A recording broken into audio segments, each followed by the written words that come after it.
What is up, everybody? How's everybody doing? Good evening, everyone. Thanks so much for being here.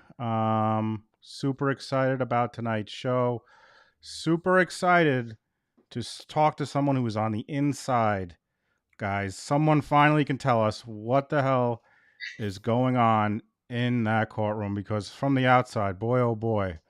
Um, I don't know, babe. What do you think?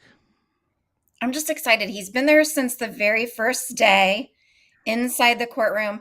And if you've been following his Twitter, you also know that he has tweeted so much backstory, links to other articles. He really has treated it like a journalist, which we really don't always have when we're watching court coverage. So that has been really fun for a lot of us who like to go down rabbit holes. He has provided endless rabbit holes for us to go down. Yeah, as sure as Tuesday comes after Monday, Bryson has been crushing it on Twitter and everyone else. So let me bring him on now. Our very special guest, Bryson Boom Paul. Hey man, thanks so much for coming on. Hey, my pleasure. My pleasure. Happy to be here. If you're not, by the way, let me just throw it in here. If you are not following him on Twitter, you should be. You better get on there now because you got to get up minute to minute updates. Seriously, it's invaluable. Thanks so much. I mean, we really appreciate it because watching it, we can't get a full appreciation of what's going on. You see those tweets, you find kind of, get an idea. But to start, why don't you tell the people about yourself? What made you want to be a journalist? Actually, I've been doing this since high school, and it was either that or pick up trash at first. So Oh, I had to make a choice. I think I made the wise decision. So, yeah, for sure. but Um, and what about Boom? Where's Boom come from?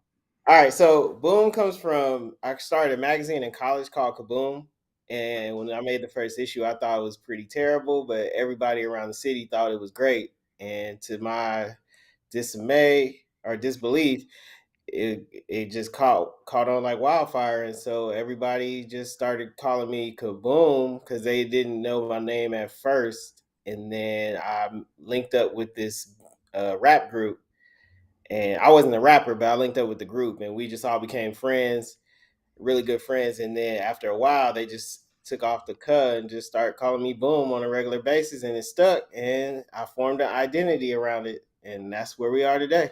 All right, very, very cool. So, I mean, I guess the first question I got to ask is, what is it like being in that courtroom every day? It was intense. Yeah, is it like is I mean, it seems like it's intense. Is it like all the time? Like it's just like nonstop? I mean, It's a lot. It's confusing. It's intense. It's a lot of like emotions and animosity going on throughout the room. Not with me, but it's a lot going on in the room with between the two families.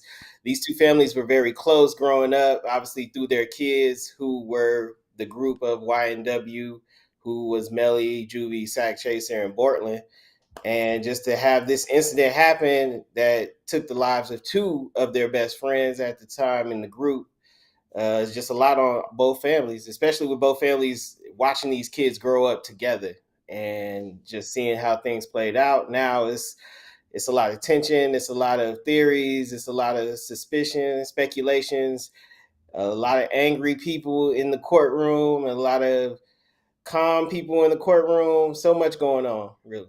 I think one of the striking things is just how young everyone is. I mean, the victims, Melly, like it's striking to me. Like it's just everyone is so young, and like to have their families, I assume are younger people as well, just because they're so young. But is it true? I heard that is it true that one of the victims' families spoke to the judge about how maybe Melly and his attorney were reacting. Is that a true thing? We heard a rumor. No, not true. No. Well, No. I don't know if you saw it today though. That I guess the defense asked that the camera not be on Yeah, Melly, and yes, I saw that. Well, the mic's been on the whole time. Like even last week, not even last week. Like yeah, last week we caught somebody or one of the security guards talking on the or not security, one of the sheriffs talking on the mic, and they ended Yeah. up coming back the next day and was like, "Hey man, is this mic on?" And we was like, "Nah, it's off." And they were like, "Yeah, because you guys caught me lacking last time, so you're not gonna catch me today." So uh, one thing I want to ask, it appears to me, and I want to get your opinion for being on the inside. The judge has like lost control of this courtroom, in my opinion. Like I it don't think seems so. I no, think it's he's keeping it nah, in check. It just seems like they I go think on and on. he let a few things like go, and he realized it was getting out of control, and he caught or took the reins and really got things in order. But if you see, if I posted on Twitter, I posted a picture of him, like him talking to the prosecutor, and it was like a picture of like a baby with his hand in a cookie jar, and the person going with their hands like that. So yeah, it was pretty much around that time that the judge was like, "All right, enough is enough. I'm finna take control." He was a lawyer for 25 years before he became a judge. He was elected in 2018 or yeah, 2018 or reelected in 2014. I know the most. It seems like the to me the point where he really got upset was when they were arguing over the copy paper, and he's like, "Just figure it out. What are we doing here? We're grown adults. Print out Yeah, the paper." It seemed like that was like, and since then, to me, he seems like he's put more of like a lockdown on like just figure it out, guys. Like I can't do this every time. It seems like I don't know. that was pretty much him reaching his peak. Like any parent would have that has more than one child. Like when they bicker all the time, eventually it gets to a point where it's like enough is enough, and you just lose your top and start ordering things around and start taking control of the situations. So that's what he Right. did. All right, babe. You got any question? I know you had some Yeah, question. where do you sit in the courtroom? Right Where's the press? in the victims gallery, right behind the family. Okay, that's what I was figuring because you tweet a lot that you hear these comments Yeah. coming from, especially Juvie's grandmother. You've had a lot of tweets about things that she said. And I was like, how loud can she be saying this? But if you're right there, that makes sense. It's just kind of an under her breath, or when there's a break, she says it. Any chance she gets, she says something. I think if I was across the room, I could hear it. That's how very agitated she often gets about what's going on in the courtroom. So If you guys haven't seen his tweets regarding Juvie's grandmother, she's had a lot to say. And the last thing I think that you tweeted about her saying something really strong that she said when before Felicia got calm. back on the stand, she said, "God is in this room. He is not pleased." Yeah, yeah. She's a very religious person. She even got mad that Felicia came in there with all white on, and it was ironic that at that same day the grandmother had on all white too. Wow, that's interesting.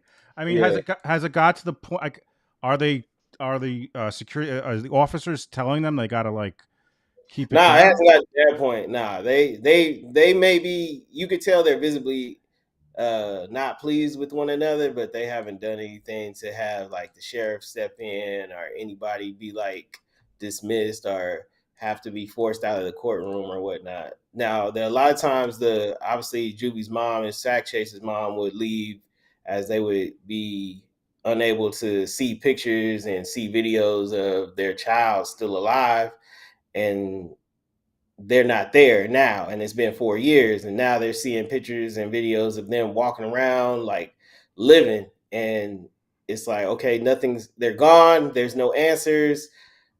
I miss my babies. Like I can't control myself right now, so they'll just step out for a minute and either take a breath or go to the restroom, get tissue, anything. So All right. One thing I wanted to ask: it's clear since they before today, where they stopped showing Melly and Miss Liberty, they're going back and forth a lot, right? They clearly have like a lot of interaction. I'm curious, and it appears they're also doing it while the jury is there. Is that true? And if it is true, is there any reaction from the jury who's watching this? I'm so curious to know.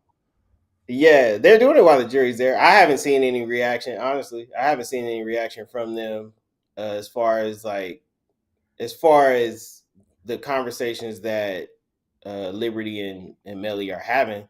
I mean, you don't know exactly what they're saying. They could be talking about the case, and they could just be talking about anything, or she could be calming them down, or she can keep him calm. We don't know what those conversations are Right. like. Just tell from the body language, and really I just report what they do as far as like, okay, they write something down on a piece of paper. They whisper in each other's ear. Those are some things that are actually they're physically doing. Like she's physically going over and whispering in his ear. Or he's going over and asking her questions. They laugh. He has a big smile. You can't deny that. That's all I'm reporting what he's physically doing, and you come up with your own assumption, I Right. It's guess. open to it's open to interpretation. I just wonder. If that has, but if they're not reacting at all, so maybe they're just kind of thinking like you said, you don't know what they're saying, and they're just kind of react. They're just watching, and you can't read minds. You can't know what they're talking about. Has there been anything that you've noticed particularly where they have reacted to any like there's been a big reaction from them, the jury in the courtroom? Any specific things that like they really has struck them where they've reacted? Not recently, no. Not to my knowledge. Honestly, they're very attentive on what's going on in the witness stand. That's what they're supposed to do. They might look over at Melly every once in a while when they hear something to get like a better characteristic of who he is, but other than that, no, they're not. They haven't shown any real like shocking or any appearance of being shocked or just being surprised by anything. They're just more like in tune, like focused, like very attentive. I mean, one dozed off one time, like I Right. said, but that could Mhm. be anything. Like I feel like that 2 hour TED talk that we got from the firearm expert would make Or the anybody. guy with the glass. Yeah, I was yeah, like, "Yeah, we know it's glass." yes, Ugh. yes. Were you surprised they even tried to bring back the juror who was in the emergency room for? I couldn't believe like why didn't they just go to the alternate? Why did they try? Which Uh, they now have dismissed them, but yeah, yeah. I can't believe that they even tried. Like they're sick. Right, right. To what I thought of it was they wanted to wait for that juror because they could still be a juror, I guess, and they wanted to see if they'll be able to finish out the whole thing and before they made the alternate. But it's crazy on the other part because there are 15 people in that jury box and 3 of them are alternate. So it's like, okay, well, if they're not here, let this one step in and just fill in that slot. But I guess they wanted to make sure that they were unable to continue before they sat there and put in one of the alternates for sure. Right, and I guess maybe they're thinking also that this thing is going to go to the end of the July. They gotta they gotta keep people. They're gonna be Yeah, people gonna be yeah, dropping like crazy. definitely. Like they said, the end of July, but even the one of the sheriffs said, like, look, we think this is going to go until August. That's what they said, like August Wow, or something. So August. They said that. Oh man. they said that last week, but now it's like, okay, the judge said yesterday, like, this trial is going to go until the end of July, like, but we're going to have 1 week off, like a whole week off. So obviously that makes up. That's why we'll probably go until the end of July. And they're off every Friday, right? They don't. He doesn't work. Yeah, yeah. Does he do motions or he's just completely off on Fridays? He's No, off. it's just for some reason that courtroom isn't open on Fridays. That's what it is. Okay. So, in the morning when you get to court, do you have to what's the process of that? Like you stand in line with the press? Do you see the public trying to get into the gallery? Are there No, people that are even allowed in from the public because there's so much family right now? no, it's open to. I mean, I want to say it's open to the people that know of the hearing, but it's not. I can't say it's open to the public because I'm not sure. I think obviously just the press and the family and the victim or Melly support or his family. So other than that, but if it overflows, like they'll ask you, "Hey, are you the victim's family? Are you on Melly's side?" And if it overflows, you be like, "Hey, man, you got to go outside until somebody comes out or until it's over or something." So but that's usually what it is. I haven't, as far as me going in, I just go in like a regular person and just go in, sit down, take a seat, show up early. That's Mm-hmm. One thing it appears to me, I don't know from just watching it, but it appears that there's animosity between the defense and the prosecution. I mean, and the prosecution seems to have this passive aggressive like style. I don't know what can like in the courtroom. Does it seem like that, or they just seem like fine? Like I don't know. It seems like there was I forget. I posted a TikTok. There was a point where the defense attorney said, "Well, if you do that, that's on you," or something like that. I'm like, oh, he He was not happy. That's a you problem, madam. That's a you problem. Yes, that's what it was. Thanks, babe. And It he was seems like right. they they don't like each other very much. Is that evident in court or? You know what's funny? Honestly, they don't act like that once, like between breaks or lunch, or Mhm. they are very communicative and cooperative with each other. Now, when court's in session, that's a different story. That's when we playing chess. So I gotta treat you like an opponent. So, Oh, but that's after interesting. that, no, they are they are a okay with each other. Really, there's no animosity towards them, like for real. So Very interesting. it's just a case. It's just like, okay, look. I mean, it would be like we. It's pretty much like sports. Like, okay, like you have your obviously your favorite teams, and they go against each other, obviously, and like yeah, we'll talk trash all the way up until game time. But after the game, everybody shakes hands and goes back and goes out to eat or goes to a bar, catch a drink or something or anything Right. after play golf or even in the after the season that you'll see everybody get together, play game or yeah, vacation, play games, like train together even like Right. they yeah, it's pretty much like that. That makes sense. Babe, you have another. You have another. Yeah, I want to know with all your research that you've done, what you make of the prosecution's motive that this was about cash. Do you think that that's going to I just, from all the things that I've looked at that you've tweeted about or had in your Instagram live or whatever, so I started listening to the podcast, uh, Infamous, Right. which you talked about. And it's awesome, guys, because it's like only 27 minutes long. So you can binge like so many episodes in one day, and it's packed full of information. And they they really make me feel like this is not, if this happened, because this is alleged, if this happened the way the prosecution said, this is not about money. What do you think?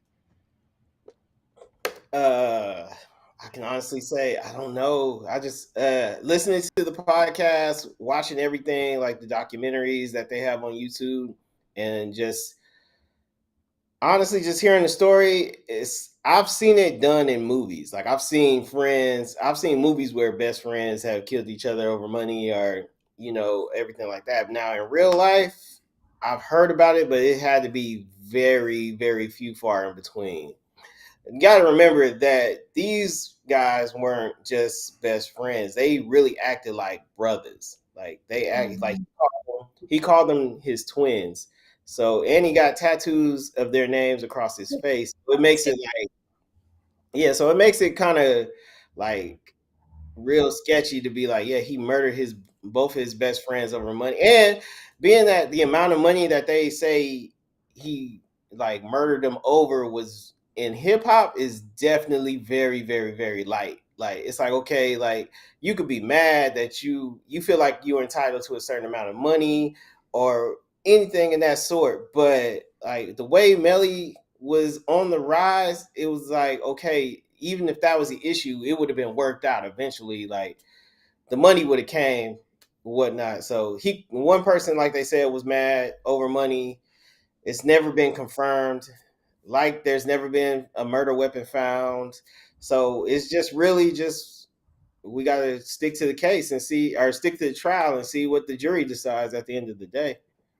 Right. I just feel like the prosecution does not, they don't have to prove motive. That's not a part of it. But as humans on the jury, you're looking for why. Why would this happen? Especially like you said, they're so close. He called them his twins. They really had like a hive mind. Like I did not believe the whole like we shared a phone thing until I listened to the podcast. And Yeah, then I was like, oh, they did share phones. because you got to remember they were like, yeah, they had 4 phones, but it was like 10 people in the group, and if you coming from that background, we all poor. So we got phone. Like if we sharing phones is because that's the only source of communication we got. Like a lot of us can't. All of us can't have phones. We all can't be all right, we all got phones. We're all going to pay phone bills and whatnot. Some of us just be like, hey, look, you got a phone. I got a phone. If you want to use my phone, so be it. It's yours. What's mine is yours, pretty much. They lived in a house together. They was always together.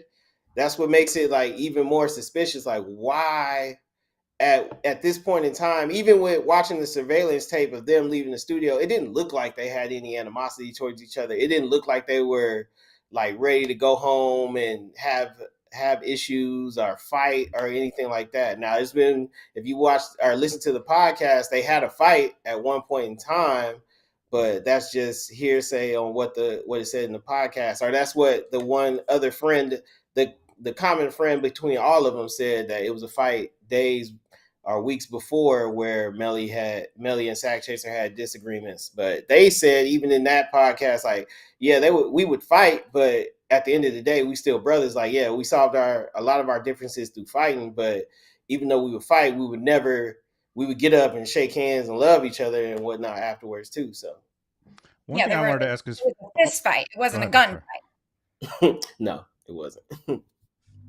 Okay. One thing I wanted to ask yesterday, as far as yesterday was, by the way, let me put in your TikTok again. Let me put your Instagram in here. Make sure you guys are following him everywhere. Let me put the Instagram in here. One thing yesterday with the cell phone and the DNA, were you able to stay awake? I mean, that was some tough, tough stuff. I mean, you said the jury was that when they didn't fall asleep during that, because that was That's admirable. yeah, and like, were they getting their point across, the prosecution? Because I mean, even if they were, I feel like at a certain point it was overload. Did you get that? Like, it was just too much. It was just like the defense said when they did the cross, like, thank you or good evening. That's what he said. Good Yeah, evening. Because it feels like it's been that long. But no, I couldn't say any of the jury was asleep. Like, it was, and even that one time they dozed off, it was like real quick. Like, I was the only one that caught it, but everybody else, I don't think anybody else caught it. I think I was the only one that caught it. And they were just like, it probably was about a minute. And then they was like, oh, snap. And they woke up. But obviously you could see even Melly has a hard time keeping his eyes open at times during the trial, which is odd to me because I know if I can't say I can speak for. I've never been on death row or death penalty before in a death penalty trial before, so I can't say that I would be wide awake or I would be tired at time. I mean, from what I can say, as far as what I believe is, I would be awake, wide awake the whole time. I wouldn't be laughing at anything. Nothing's funny to me. When my life is on the line, nothing is funny. Nothing is funny. I'm not tired. I'm up. I'm very alert on what's going on in this trial. I'm paying attention to the jury because those are the ones that are going to decide my fate. And that's it. There's nothing else. I don't want to know. I don't want to go take a restroom break. None of that. I'm staying here until we figure this out. I couldn't agree more. Well, that's not possible, but I'm staying here until we figure this out. I don't want no lunch. Nope. I'm not hungry. I lost my appetite. I'm trying to figure out what my life gonna be. So Right. Someone, Viv asked, do you know? Ask what the jury demographics are. Do you have that information We as did far as that. what? yeah.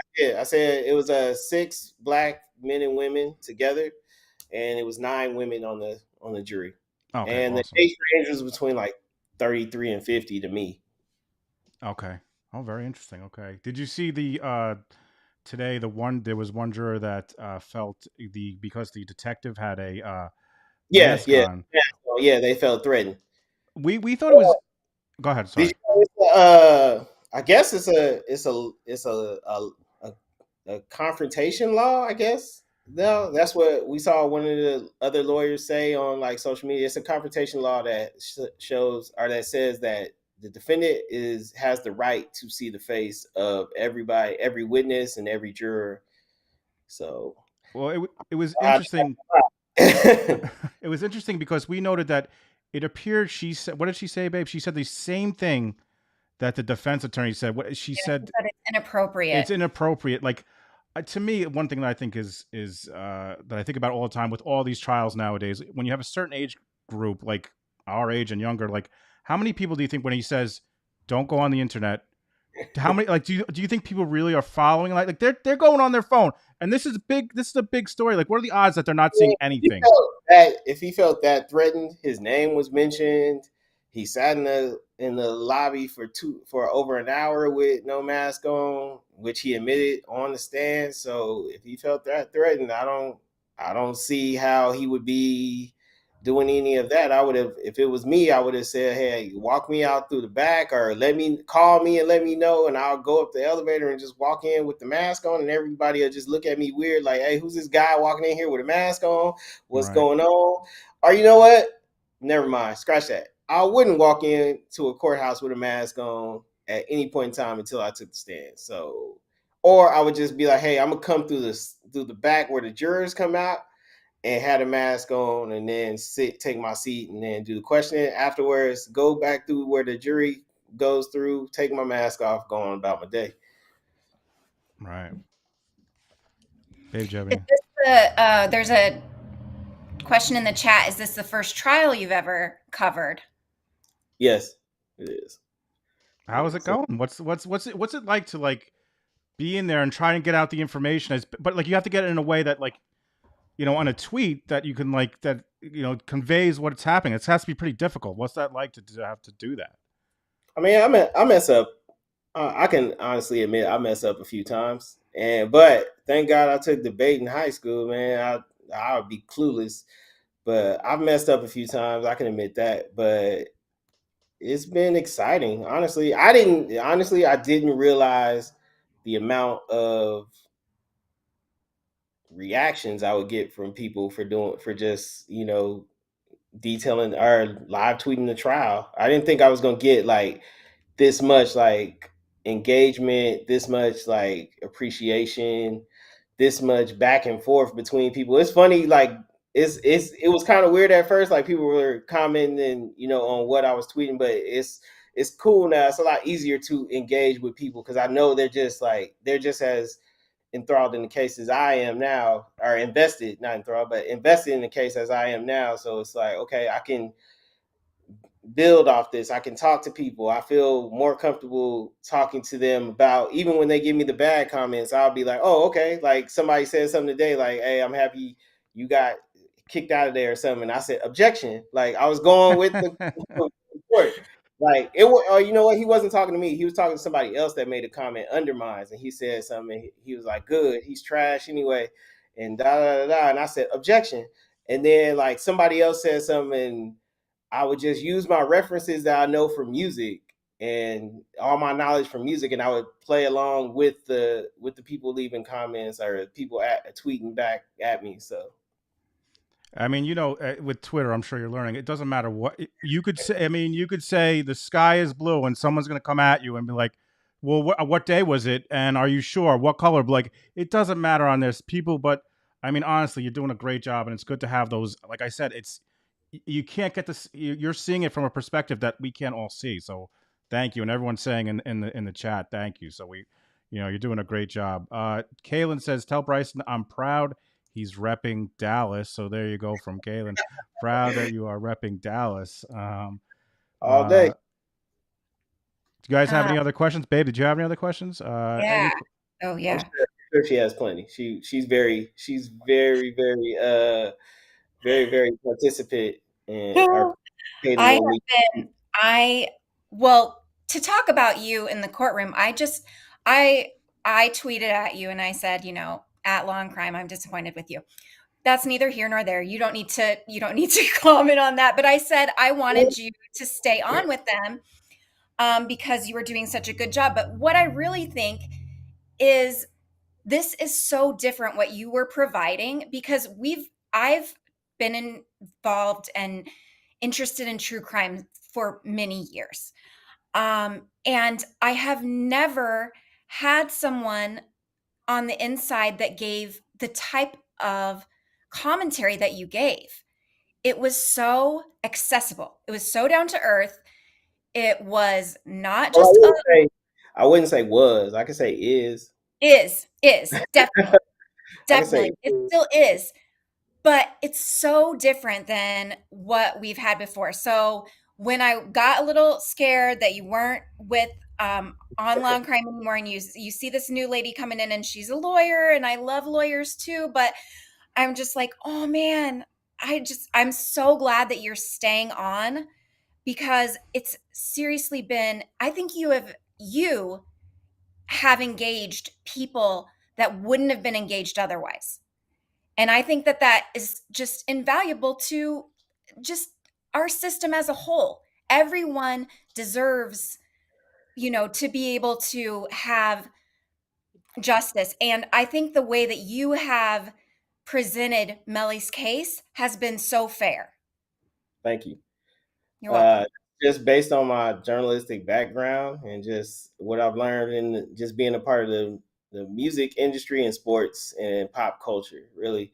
Hey, somebody in the comments said, "Hey, ask Bryson if anyone has ever or has said he looks like Mike Tomlin, head coach of the Pittsburgh Steelers." And yes, people have told me that on many occasions. But Everybody has brought up in the chat that they want to hear what you thought and what was going on with Felicia in the hallway. oh, the story about Felicia in the hallway Yeah, after she's a her testimony, superstar, right? in between her testimony. Yeah. Mm-hmm. All right. So everybody knows how Felicia Holmes came in there, ripped it off the plastic, and was acting brand new, and she put it on the flow, and the prosecution definitely thought it was not a joke. So look, what happened was when we took our lunch break, I was going downstairs to tape and I realized I forgot my headphones. And so I try and run back to the courtroom to get my headphones. And in between me running to the courtroom and the hallway where everybody walks through to get into just the courthouse. So right at that point is where I see YNW Melly's younger brother, B Slime, and Felicia Holmes. Now this is in the middle of her testimony. Right. So During the lunch she break. Yes. So she's hugging on B Slime. They're both hugging, laughing, talking, everything. Now, obviously, that would be quite peculiar, right? Like, okay, we all just heard her testimony or the start of her testimony when, being that she was a state's witness, you would think that she's going to go in there and drop a bombshell on everybody, which she technically said she was going to do in her Instagram post that never got used and was found inadmissible. So, or no, actually no. They let her read it, but they didn't show it to anybody. They just let her read it. Only people that got to see it was us in the courtroom. So, but they showed it to her, and she said, "Hey, I don't recall this message. Now this is my account, but I don't recall this message." Okay, so obviously we find that peculiar, but hey, whatever. Life goes on. So we go back in the courtroom. She does the most. Feels I'm threatened for my life. Says the prosecution threatened her, told her they would put her in jail if she didn't come to court, threw an ankle monitor on her, the whole 9 yards. And the prosecution treats her like a hostile witness, and we go from there. Court ends, she gives her testimony, she's excused. The judge, talks to the prosecution, defense motions for mistrial, everything but the kitchen sink gets thrown into that courtroom that day. Okay, so at the end of the day, when we're all walking out the courthouse, going to the elevators, Felicia Holmes and her husband walks out first. And when they're walking to the elevator, YNW Melly's little brother and their whole family and all their support is right there at the elevator waiting, but they let Felicia and them go on first. So it's actually 3 or 4 elevators, so everybody could just wait till one opens and just hops on. But as soon as Felicia hops on the elevator, B Slime says, "Hey Felicia, I love you," and does like this. And she says, "Love you too." Elevator closes, goes downstairs. I don't know if she forgot something because I get on the elevator after her and I still am ahead of her by the time walking out the hall. And as soon as they walking out, and while we're all walking out the hall, she's behind me, and all you can hear her laughing, like saying, "Yeah, I got her and I showed her." And her husband was like, "Yeah, baby, you fried that courtroom up today. I owe you a big kiss for that." And they start kissing and everything. By the time we are already out the courtroom, court is obviously over for the day until Monday or Tuesday. So there you go. This is the type of stuff you're not getting anywhere else, guys. If you're not following him on Twitter, you're listening out. I'm putting it back in there, guys. Come on. That's the scoop. And what did you think? I mean, so they decided the motion for the mistrial on Friday. We were waiting all weekend, and they had already decided it. I mean, I thought to me, I thought they had a good chance of. I don't know. I thought the defense was correct. I mean, he literally said, "Don't say this." The judge said, "Don't say this," and then she said it. Like, did you think there was a chance it was going to be granted, or you thought there's no way that they're going to grant this? Okay, so I thought it wasn't going to be granted on Friday, and I can tell you why. And it had nothing to do with, hey, they had already said it was going to be that was going to be the decision. So if you guys remember on Thursday, not Friday, it was on Thursday. Court was on Thursday, so we didn't have court on Friday. So Oh, so everybody, Thursday. I'm sorry. You're right. I'm sorry. all right. So on Thursday, remember in the middle or in the early morning of it, um, Melly's lead attorney, David Howard, laughed at something that at something that Judge Murphy made, or a ruling that Judge Murphy made, and he said, "Hey," or Murphy said, "What's so funny?" And obviously, like Howard had his hand caught in the cookie jar, and he was like, "Hey, I mean, no disrespect by laughing. I meant no disrespect. It wasn't meant to you towards you. I meant no disrespect." And Murphy was like, "Hey, no, what's so funny? I want to know. I want to laugh too. You know." It reminded me of Goodfellas. What am I, Right, funny like a right. Like, clown? what funny? Like, do I amuse you? Am I a Yeah. clown? Yeah. But no, there was no joke at the end of this one. No, he was. So he gave him side eye the whole time in the courtroom that day. And then when they made the motion to mistrial, he was like, "Okay, you can state your case," but it was clear that he was. It appeared that he was going to be like, "All right, I'm just giving this a look over till Tuesday to make my decision," but it looked like the decision was already made in his head before he even walked out that door. So By the way, if I said today on the stream, if I had to get a defense attorney, I want that man. I mean, to me, he seems yeah. like he's running circles around the prosecution. I mean, I'm not a Well, lawyer. so if you guys don't know, he's dealt with a death penalty case Yeah, before. yeah, yeah. 2017, he represented Boosie, who also showed up in the courtroom, and Boosie was the one that referred Melly to Howard. That, yeah, hey, this should be your attorney, because Melly had a whole nother attorney. I believe his name was Bradford Cohen. I believe was his original attorney, and then he went with Howard after a while. So, Now is but you guys don't know, Howard was the one that helped Boosie get off his death penalty case. he's so good. I like I said, I feel like he's running circles around some of the things. Like I'm like, how is the judge not going to rule? Just based on like his presentation. I don't know. Now is he? How is what is the relationship? Like is he the head of like I'm kind of trying to figure out what the with Miss Liberty and Oh, like you mean like what's the formation? I would yeah, like say. what's like the is there like a pecking order or are they all kind of just like a yeah. So uh, David Howard is obviously clearly the lead. He's clearly the lead defense, and then I would think Stuart Alstein is like his second, and then Liberty would be like the third, and then there's a fourth one. So that's how It seemed to it. me that Liberty was the specialist on the cell phone. Like it seemed like Howard was like, I'm taking a nap now. This is not my thing. I She mean, seemed to be the it's expert. kind of like, okay, it's kind of like sports. All right, LeBron goes in, he scores like 50 points. What you think they're gonna do? They be like, "Hey, look, we ain't gonna put you in the whole game. You know, just chill. Let the bench warmers come out. Let the bench or the second string come out and show out a little bit. You know, get their little playing time and everything like that."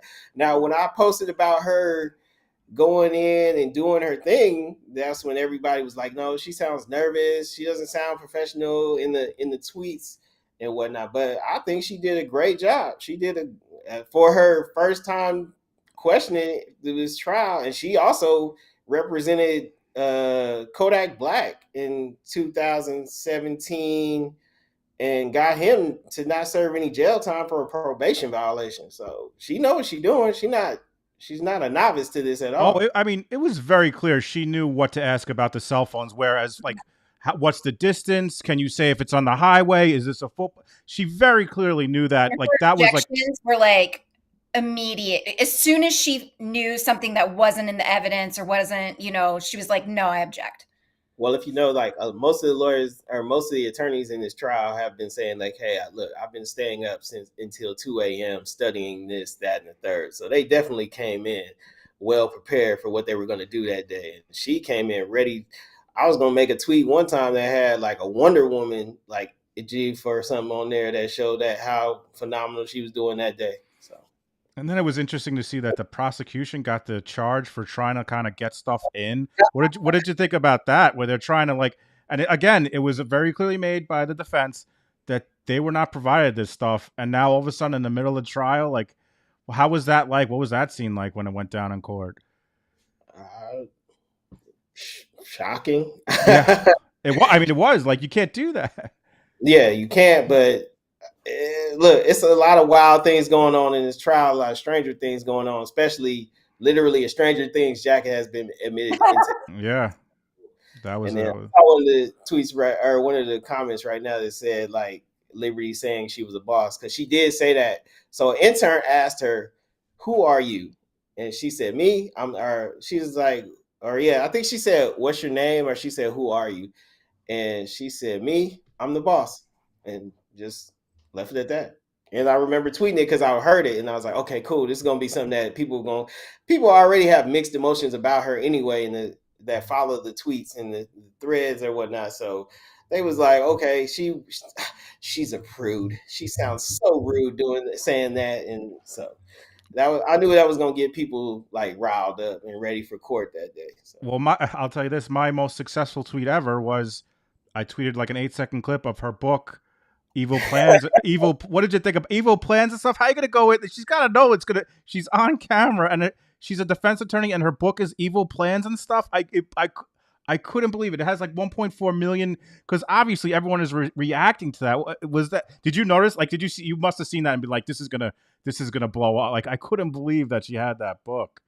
I was just surprised that people got it off the live stream that fast. Like immediately, I think it happened, and then 2 seconds later, it was all over social media. I was like, "Dang, that good." Well, that was one of those things I knew immediately. I'm like, I gotta screen grab this and I gotta throw it up because this is like Yeah, wild.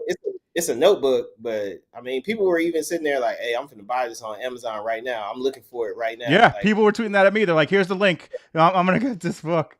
Um, Babe, sure. did you have any questions in the chat that we haven't got to? Babe, did you have any questions that we that you had that you I didn't mean, get to? I could go on all night, but I'm seeing if lots of people are just saying you're doing great, you're so unbiased, which is so awesome. You don't add your own narrative. Which is funny because I hear people say like, "You biased, you don't know what you're doing, you ain't reporting, you have no clue what's going on, etc., etc." And I'm just sitting there like, "Okay, well, you say that, but everybody's telling me to keep going, so I'm Here's gonna just one. We'd love to know what Bryson's career goals are. What's your like ultimate goal here? produce my own documentaries, my own outlets, my own interviews or series and whatnot. So I don't know. I got plenty. I've sat there and reviewed a movie one time, and somebody asked me like, "Hey man, can you you want to come in and help me write the screenplay for it and some more stuff?" So I don't know. Like this, like I said, this was something that I didn't seek out. It found me, and it opened me up to so many more possibilities to explore. So I just buckled up and just seeing how this ride go and seeing where it takes me. One thing I wanted to ask, I saw you're tweeting today about Secret Invasion. How is it? My son is gonna want to watch that. How was it? It was for the first episode. It was good. It was good. I mean, it's Samuel L. Jackson, man. Like he could literally play like a trash can, and he could make it into his own, and it would just be like 2 hours of just watching that. But yeah, I like the tone that they're setting on the show. First off, like even for the first episode, I like the tone. The cinematography was different. The cinematography really matched the mood of the script. It really matched like their conversations. It really matched their chemistry. It really matched the plot. It matched everything that was going on flawlessly. So Awesome. Here's a good question because I'm frustrated by it. Does the jury seem frustrated with all the sidebars and recesses? Because it's driving me nuts. all How's the right. jury reacting? I mean, all you can see is I can't answer that question like truthfully because I'm not in their head or whatnot. But all you see is their body language, and they're like this, like, Yep, and that's how I'd be. That's all you see. So Hear from Viv. Bryson, you are going to be amazing at whatever you do. So that I think we all have a common sentiment on that. You're crushing it. What else do we got my mom tells me that all the time. Thank you. here? Do we have any other questions, babe? Do you have any others that you wanted to ask? Um, Anything else you wanted to plug, Bryson, other than I've been putting your TikTok, your Instagram, your Twitter, anything else you wanted to? Nah, that's it. Just, I mean, all my social medias is right there. So if you want to continue on following it, follow me for everything, staying up to date. I'm gonna make sure I'm gonna make sure I see this trial through. Obviously, I'm gonna make sure I'm gonna sit here and deep dive into all the sidebars, all the side evidence, or not even side evidence, but all the side stories, all the back stories, all the stuff you want to deep dive into that, or you don't want to deep dive into and want somebody else to do it, so you could just hand you guys the information. I could do that. It's a lot of clips, a lot of documentaries, a lot of stuff like that, a lot of videos from the past that was literally 4 years ago that people haven't really talked about, that are often mentioned about his demeanor during the case, that I could easily go back to and be like, oh, well, he did say this in like 2017, or he did do this in 2018, or he did make this song that had this lyric in it in 2019 before he got locked up or before he surrendered himself to authorities. It's so much that is not being discussed that I plan to dig up and put into this trial feed so we can make sure we get everything going. Do you they want have to thank you. do, if do you have Venmo or Cash App if people want to support you? Yeah, it's official Bryson Paul. That's Official Bryson Paul, guys. Official Right? Bryson Paul. that's the Cash App. That's the Cash Cash. App. Cash App. Official Maybe like a Bryson Paul. money sign and then official Bryson Paul. Yeah. All right. Oh Please man, come I'm just back and trying to go join back us. fast. Let's see. Actually, I don't have Venmo, so I don't know or I don't know what the Venmo is. All right, Okay. so Cash Cash App. App, guys. Okay. Cash App. So a few months ago, we covered a trial, and it happened to be a man went on Family Feud, and they asked him, "What's the biggest mistake you made at your wedding?" The survey says whatever, and he says, "I'm sorry, honey, but it's saying I do." And then a few years later, he murders his wife. So I'm wondering, then I see the Adam 22 interview. Right. With YNW Melly. Right. And he Right. says to him, he asks him about the tattoos, and he says, these are my friends. And he said, and Adam 22 says, and they've passed.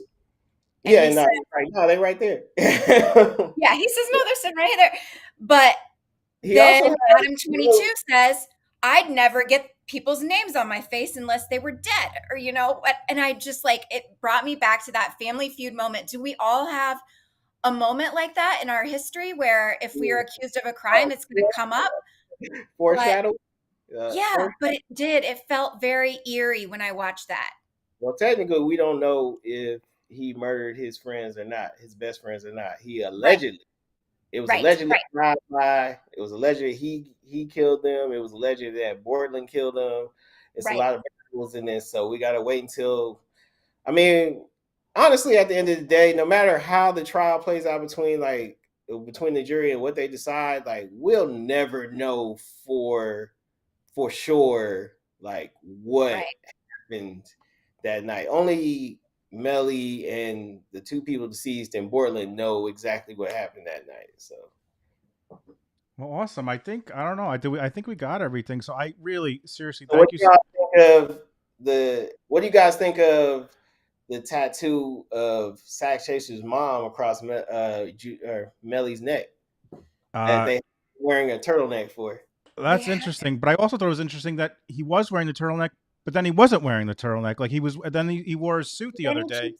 he I keeps mean, you that keep the top tie, button up though. you keep the tie button up, you ain't gonna see it. But I really really people think that, oh, the jury is gonna assume something because they're gonna see the tattoo of the mom's name, and honestly, unless the jury has eagle eyes, or I don't Binoculars.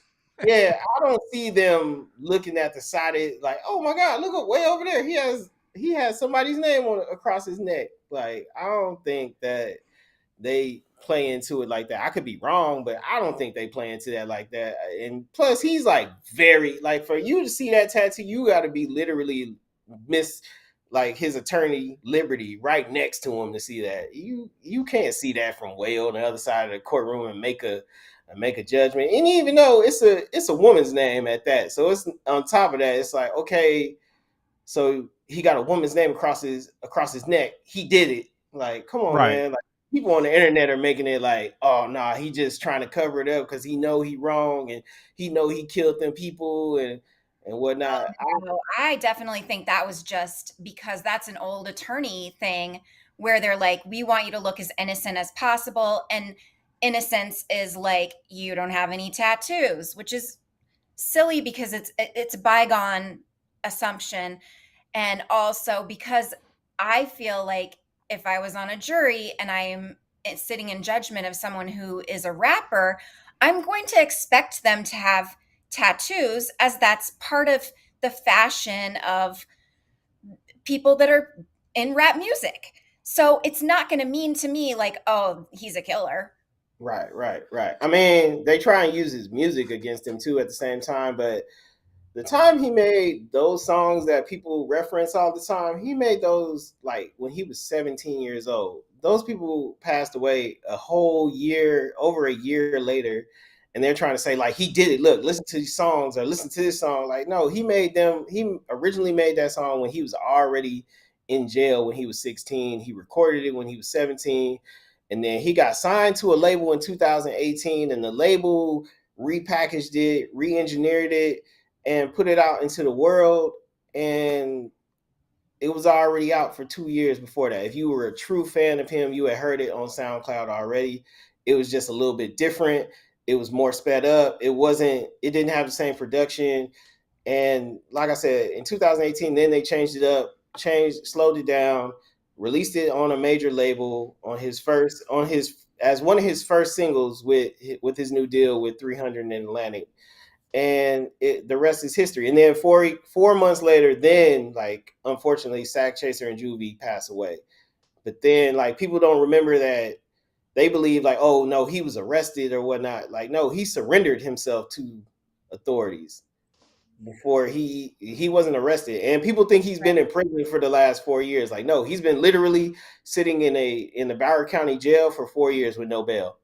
Now that doesn't change the fact that he goes in there and he's unruly. He's in there fighting. He's in there doing the most. Like, yeah, of course he's going to be having his privileges taken away and whatnot. But like that's what happens with the consequences of you going into a jail and not obeying the rules.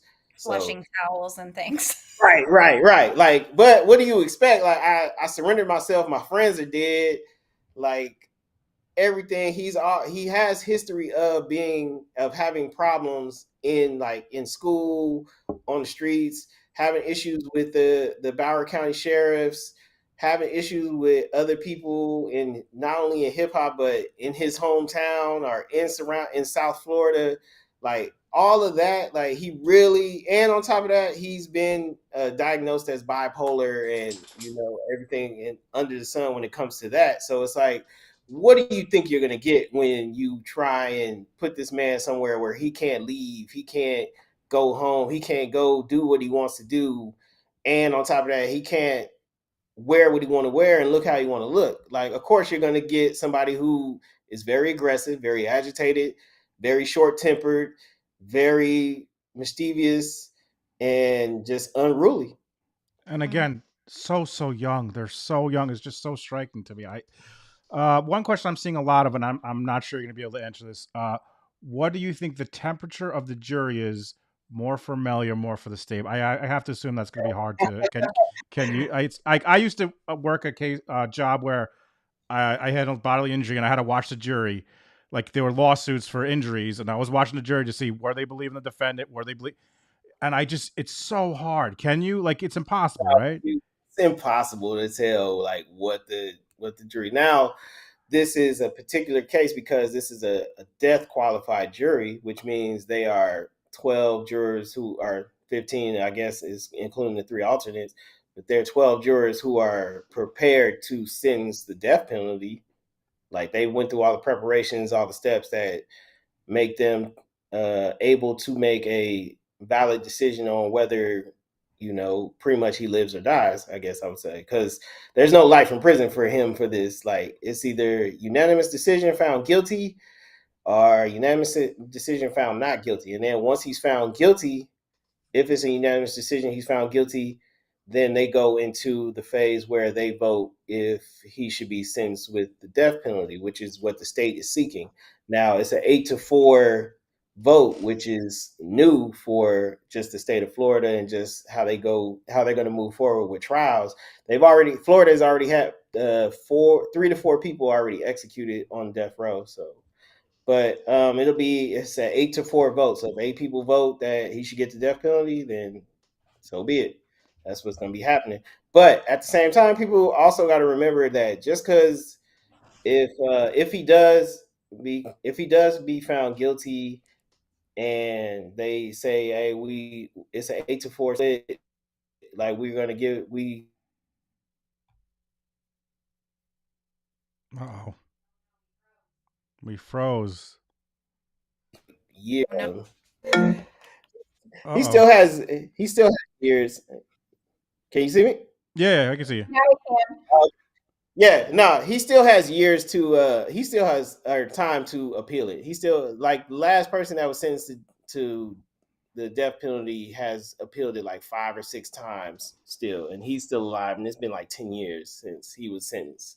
Well, I was saying today, it seems like all these motions, whether they're granted or denied, are setting up appeals. I mean, it appears there's at least like 5 different motions that could be appeals if he is found guilty. Like, I feel like it's going to be a long time before all that's going to be sorted out. I see a question here. A lot of people are asking: who is Melly chatting with, or who is he interacting with in the gallery? His mom, Mostly, his mom, it's his brothers, the special guests that show up, his sister, his family. He's like, okay, so there's a video that goes around that came out on Wednesday. It had to come out on Wednesday, yeah. On Wednesday, it was a video floating around of him, like, you can't make out what he's saying, but he looks angry. Like, he looks upset. He looks mad.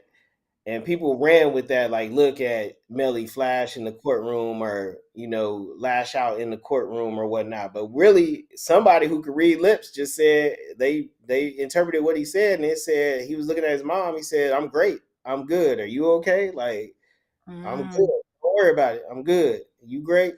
And that was it. So we were very misinformed. That's the thing. That's why we need you in there, because we we could all make our observations on the screen, but it's so much better to get it from someone who's actually there. Okay, I'm sorry. I have to ask. I forgot. I have to ask this. The candy bag the first day. That So, was the first day. That oh, was this. third day. I say it was the third day. Okay, so the tension is pretty crazy in there. And then she brings in, so Melly's mom brings in a giant candy bag So look, for it's the a whole funny courtroom. story. That's a funny story. That's a funny Yeah, story. yeah, yeah. All right, So, so here's how it goes. Okay, we come into court 9 a.m. Melly's mom comes in and she brings a big bag of candy and she gives it to the bailiff. And this is early. This is before anybody else, like the victim's family didn't walk in or nothing like that. It was just like people setting up, and like obviously the press, and Melly's mom walks in and she gives the sheriff a big bag of mixed candy. And she's talking to the sheriff, laughing. Like, she's very familiar with the sheriff, obviously. So the sheriff is like, okay, is this for me? And she was like, no, this is for everybody in the courtroom. This is what she says before anybody walks in. She's like, this is for everybody in the courtroom. And he's like, oh, okay, cool. And then he sits it on the table. And then, she takes her seat and court begins. Now, later on that day, later, like at the end, almost at the end, which is crazy to me. Or it was crazy to me because I feel like I was the only one that knew. Like, I knew what was going on and nobody else knew. like obviously the bailiff knew who gave him the candy, but he don't remember. He was, look, I got a lot going on today. I'm trying to secure stuff. I ain't remembering nothing. So the family is staring down Melly's mom, like angry. I forgot what happened, but they were so mad. And she like looked back at them a couple times, but she didn't really look at them that much that day. She was actually that day, she was very positive. She was very like, you know, not excited, obviously. She was very like calm, cool, collective. Like she talked to all the sheriffs. She was very like, it was very kissing babies and shaking hands pretty much. And so obviously the victim's family is upset, and we go for like, we take a break for some reason. Like we just take a break. And then like the bailiff walks up and he grabs a piece of candy out the bag and he looks at the people in the victims, or he looks at the family in the victims row, and he was like, "Hey, y'all want some candy?" And they were like, "Oh yeah, cool, like yeah, give us some." Like so, everybody takes out the candy, and Wow. I'm sitting there like, if they only knew who gave that candy to the bailiff. And I'm just sitting there like, I'm like having a smile on my face, and the lady or the grandma turns around and is like, "Hey, you want some candy?" I'm like, "No, I'm okay, thank you. Like, I'm gonna just sit here and focus." And I immediately start writing it on Twitter like, they just ate the candy that the mom just, that YNW Melly's mom just brought in this morning. And everybody just started laughing, or everybody was like, "Oh, that's." But I mean, they didn't know. If they would have known that it was her that gave them the candy, I'm pretty sure they'd have been like, "No, I will never take anything from that woman. Forget that." But they was hungry. It was cold. It was a long day, and they was like, "Hey, yeah, let me get a Twix or a Snickers or a Three Musketeers." You see that, folks? You're not getting that anywhere else but Bryson's And, Twitter, so you better be following him. and they had kids with them, and the kids wanted candy too. Obviously, kids Right. love candy, so. So let me throw that in with one more time. Let me throw in Bryson's Twitter. You gotta be following him. You're not getting that anywhere else, guys. Link tree in. Shannon's gonna put your link tree in there. And I think that was there anything else you wanted to do? Anything we didn't mention about the trial so far that like you think people should know? Anything that we didn't go over, or do we anything that people have maybe missed? I got a question. Okay, look, we was talking about this today. I don't know if you guys answered it or not. So we were talking about, somebody brought this up yesterday in the live chat. It was about Melly's mom, like watching her son pretty much fight for his life. Like, what emotions is she going through? Like, what would y'all think is the emotions and mental state of her going through what she's going through right now? Because it is, like, rumor was she had a heart attack on Monday, but she was there, obviously there. So I don't know anybody who can bounce back from a heart attack that quick. So, and she did say when I posted over the weekend that she was done with social media. She was tired of people clout chasing, or all the negative comments, all the negativity. So, like, yeah, I would say, like, what do you guys think she's going through as a mother, watching her child, somebody she pretty much grew out of herself, to be on trial for something so serious and be fighting for his life? Debbie says helpless. That I, seems pretty accurate. I mean, I would be so. I would be. How could you even sleep like this whole time? How can you sleep? How can you do anything? But that's got to be your. I mean, it's got to be her focus since this all started. Like this entire time, and now it's coming to this, and she, we're all here in the end of July. This is a long time. I mean, imagine for her, like every day to have this heaviness on her. I don't know, babe. What do you think? I can't even imagine.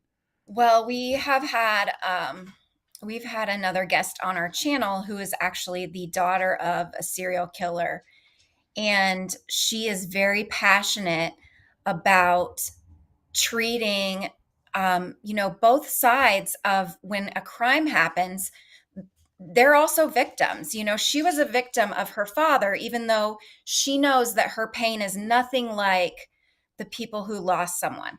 And I feel like that is so hard for Janie, most likely, because anytime anyone would give her any sympathy, they'd say, well, you can at least see your son.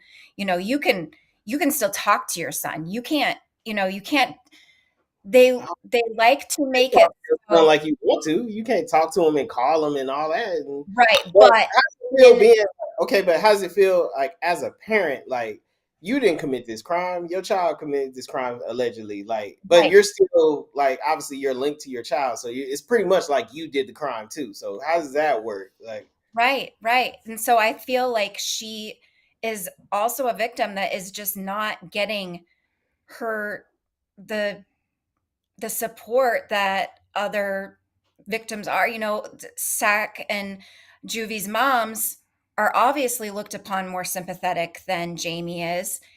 And I mean, we have a 14-year-old and two 12-year-olds. They're the step twins.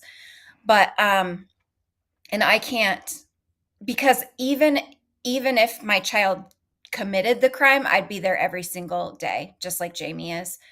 And you know, I wouldn't condone it. I wouldn't say, you know, I'm happy you did it or anything like that, but I'd be there every day, and I would definitely not want them put to death. I can't imagine a scenario where I'd be okay with my child getting the death penalty. Um, you And know, then go ahead, babe. Sorry, I was being just held accountable, sure, but not the death penalty. I don't know as a parent how you can ever wrap your mind around that. and there's just the like you said, there's the edit where she's on Instagram, so there's you can't turn it off if you're on Instagram.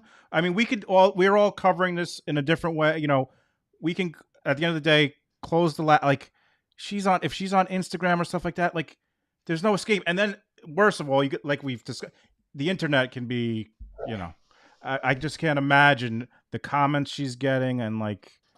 I don't know. I could barely handle this, and I'm not involved. You know, it's like some of the comments I get, and I'm triggered, and like right, right. it's I don't know. It's like So how do y'all feel about the like rumored? Well, obviously Melly is facing like Melly and YNW, the collective, is facing like two civil lawsuits.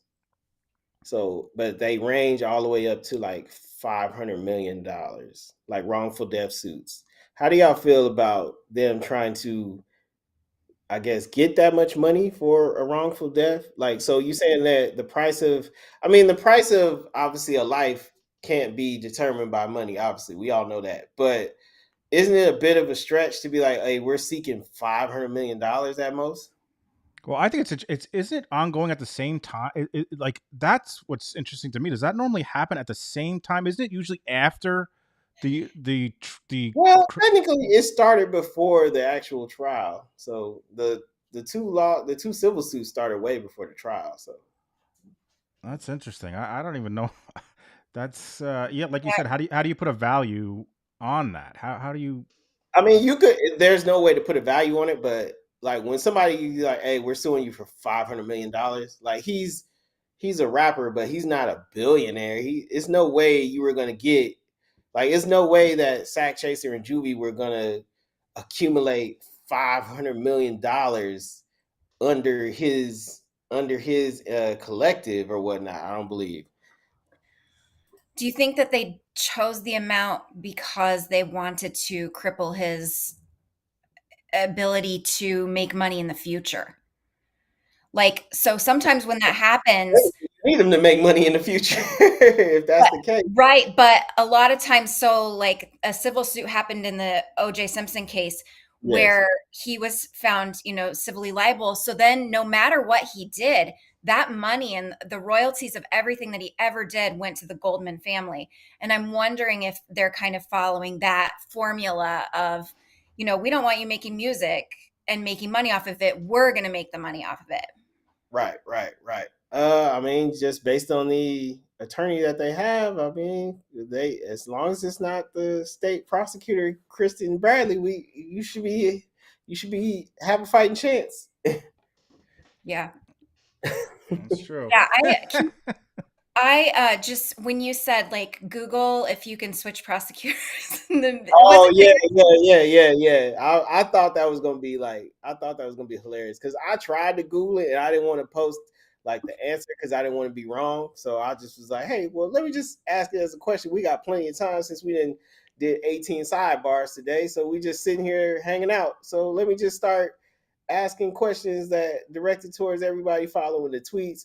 And it's cool because that's when it gets the most engaging because people will be like, no, like, or they'll be like, oh, they'll mingle or argue amongst themselves, like, you don't know anything, or you never went to law school, you never went to anywhere, and then it gets going. But that's something that keeps you engaged in between sidebars, objections, recess, lunch, days you don't have court, weeks you don't have court, which is going to be up and coming, and it just keeps you engaged in between all of this. Like, so you not sitting here falling asleep. Like when I sat there and tweeted about either the firearm expert, the glass person, and the witness, or yeah, the witness yesterday, the FBI agent. I want to say it was the FBI agent. No, it wasn't the FBI agent. Who was the one yesterday before the FBI agent? There was the cell phone data, and there was Yeah, the it was the DNA. cell phone. No, the DNA. No, not the. Okay, the DNA was the FBI, or no, the DNA analyst. Okay, so it had to be the cell phone person where everybody was like, okay, he's explaining to us how cell phone tower works. Yeah, He's explaining to us how this works, and we get it. Okay, that means he was in this vicinity. Okay, but can you give us like where, like the exact locations? And if you saw on the tweet when they had the map and they showed the McDonald's, I was like, hey, pay attention to that McDonald's, because if you listen to the podcast, that's where they said they thought they were going when before they passed, or the last time Juvie and Sack Chaser were alive and they made that left, they thought they were going to the McDonald's that's open over there. And obviously that was the last they saw of him from the other car. So I thought, by the way, just what a tactical mistake to have for the jury to have the cell phone to the DNA. I mean, mix something, get someone else in there to I don't know. To me, yesterday I was don't so. see how I don't see how these long testimonies. Honestly, I don't see how these long testimonies keep the jury engaged. It's been a long time since I've been on a jury, and I've never been on a jury that was for some of this magnitude. So I can't say, like, obviously if it's a death penalty case, please pay close attention because a person's life is on the line and a person's life is not to play with. Nothing about this is funny. Like, you need to, if you're gonna pick a jury, you need to make sure this is the most like astute jury you'll ever pick. Like, because everything is counting on this person's life. Now, I've done it for speeding tickets, all this other stuff. Like, hey, I fell asleep. Sorry. No, he no, he's not guilty. I don't know what I'm talking about. But obviously for some of this, like, yeah, it's for the utmost importance. But I don't think they should have it where, I mean, I don't think the prosecution should be playing it where, okay, you guys sat through this cell phone story. I mean, it's cell phone testimony. So let's sit through this DNA. Yeah, like let's go talk about one in septillion. Unless we're going to prove, like, without a reasonable doubt, like, is this Melly's fingerprint on the Right. weapon? Is this Melly's fingerprint on the steering wheel? Is this Melly's fingerprint on such and such, like whatever it is that figures out this crime, then it's important. But if we're just going and, all right, this is how DNA works, ladies and gentlemen, here's another TED talk.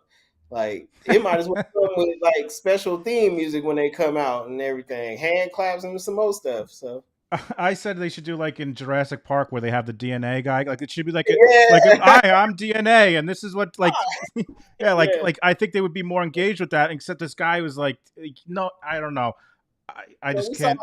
when you see I think the prosecution should have paid close attention to the jury, like especially in these long testimonies. Like, look at the jury. If the jury is looking like they at rest, or they just restless, and just like if they going like this and like going like this and like, nah, you gotta, all right, we gotta switch it up. We gotta switch it up. Some ain't, we gotta make sure they stay on their toes because they gonna mess around and fall asleep and miss something important. So, Right, and they are taking notes, right? They're allowed to take yeah, notes.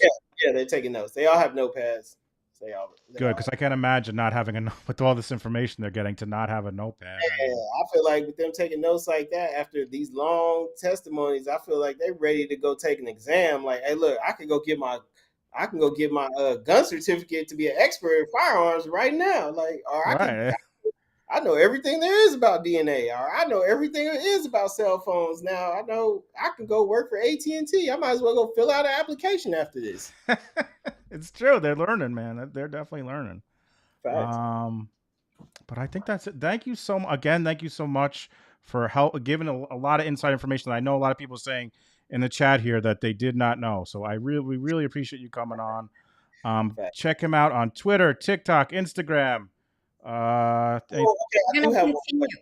Go I oh, ahead. do. I got a question for you guys. yeah. How do you guys feel about Melly's demeanor throughout the trial from day one to now? Him laughing, being positive. Him, like I said, if it was me, I'm fighting for my life. Everything's very serious. Nothing's a game. But how do Here's y'all feel about him laughing, talking to his family, like I'm appearing to so be everything under the sun? So I'm so glad you asked that, Bryson. I am so glad you asked that because this is my thoughts on it. Uh, I think he should be not doing that. I think he should be focused, like you said. But I think I get more upset with Miss Liberty, who to me is egging it on. As she's the one, he's a 24-year-old kid. She's the one who should be before they go into court. Listen, we got to have our game face on. I know there's going to be your friends. I know that there's going to be people in the audience that are you're going to want to interact. Game face on, but to me it seems like she is egging it on. Like she is like, and she's got the book with the evil plans and stuff. Like I, like this it's is like this I is a lose my mind when I see it. I don't know. like it's Pinky in the Brain, and this is a cartoon. I to me, like, I agree with you. Like, I don't want lunch. I want to focus here. I want but I think she should be telling, this is, the jury's watching you, whether they're paying attention, like you're a part of the, like, we got to have our game face on. And to me, she's encouraging him to not have his game face on, and she's encouraging, like, it, to me, I don't know, that's what drove me crazy. What do you think, babe? A lot of people did say that. I mean, it may appear that she's like treating this as a joke or whatnot, but a lot of people turn around and say, "Well, what? How she's not doing that to keep him calm or keep his appearance in front of the jury where it doesn't look like he's like Angry. temperamental or he's angry or he's like stressing over, like making himself like look guilty, I guess I would say. But a lot of people say that she's there to keep him subtle, keep him calm, keep him positive, like make it look like, yo, I did not do this. I'm just being here by mistake. It was a big misunderstanding. They're only doing this because of my stature, XYZ, pretty much. So I mean, So, go ahead, babe. well, I'm a therapist. So on Friday nights, we typically do what we call a show called Friday Night Psych, where I analyze people that are on trial or whatever. So for Melly, what I see is just the, especially now after listening to the podcast about how he came up, and I really see that he was very much influenced by like having that tight group and that hive mind. And I feel that he's sort of lost without that. And he's kind of searching for, he looks for it in the gallery. He needs that connect, like he needs to be like tethered almost, like he's gonna, you know, bounce out of the room if he doesn't have this. I don't know if I'm explaining this well or not, but he has such a level of, it's not immaturity, and I don't mean that in a mean way, but he seems like a child at some points. And it is, if that's a strategy, it's working on me because I have a lot of sympathy for him because I am seeing a kid and I am like, okay, this kid is really just reaching for anything. And I mean, obviously, also, you have to take into account that these people that he's grown up with his whole life hate him now. They are staring daggers at him from across the room. And so I cannot imagine the stress of that. Like, he has to kind of like have some sort of facade that he puts on because he's got to keep that from getting too far in.